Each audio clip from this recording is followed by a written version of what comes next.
এক নম্বর প্রশ্ন, ইলিয়াস বিন মোদার হতে উদ্ভাবিত গোত্রের নামগুলো কি? উত্তর হবে তামিম বিন মুরাহা, হুজাইল বিন মুদরিকাহা, বনু আসাদ বিন খুজাইমাহা এবং কিনাহা বিন খুজাইমাহা প্রভৃতি গোত্রের উদ্ভব হয়। 2 নম্বর প্রশ্ন, কিনাহা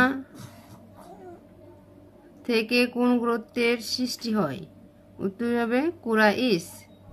3 নম্বর প্রশ্ন, কুরাইশ গোত্রের সূচনা কার থেকে? উত্তর হবে ফিহার বিন মালিক বিন নাজার বিন কিনাহা থেকে।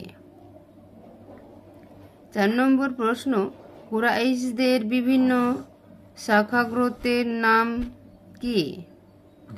উত্তর হবে জুমাহা, সাহাম, আদি, মাকসুম, তাইস, জুহরা এবং কুসাই বিন কিলাব।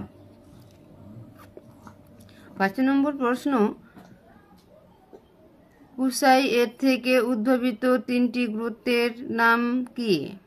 উত্তর 1 নম্বর হচ্ছে আব্দুদ্দার, 2 নম্বর হলো আসাদ বিন আব্দুল উজ্জা, 3 নম্বর হলো আব্দে মানাফ। 6 নম্বর প্রশ্ন, আব্দে মানাফের 4 পুত্রের নাম কি?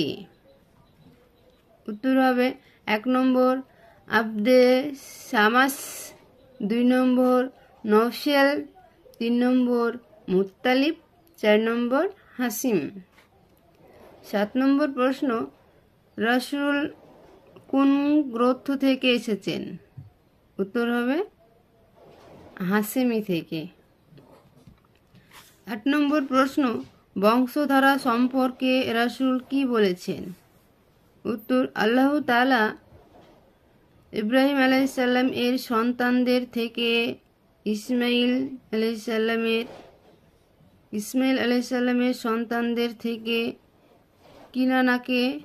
কিনানার সন্তানদের থেকে কুরাইশকে এবং কুরাইশ থেকে বনু হাসিম আর বনু হাসিম থেকে আমাকে মনোনীত করেছেন।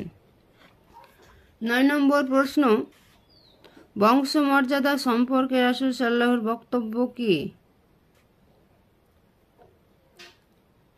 উত্তর হবে, আমি আমার ব্যক্তিসত্তায় যেমন উত্তম, বংশমর্যাদার ব্যাপারেও তেমনি সকলের চাইতে উত্তম।